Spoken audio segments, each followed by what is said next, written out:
உயிரிறந்த கும்பிடம் உடம்பெடுப்பதின் மூலம் உயிரதாவதேதடா உடம்பதாவதேதடா உயிரையும் உடம்பையும் ஒன்று விற்பதேதடா உயிரினால் உடம்பெடுத்த உண்மை ஞானி சொல்லடா.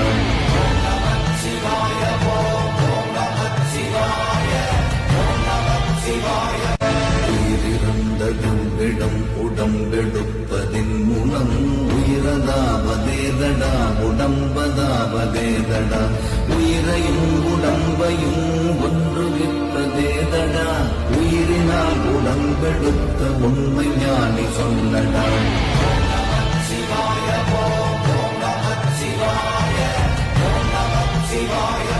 உயிரிறந்த கும்பிடம் உடம்பெடுப்பதின் மூலம் உயிரதாவதேதடா உடம்பதாவதேதடா உயிரையும்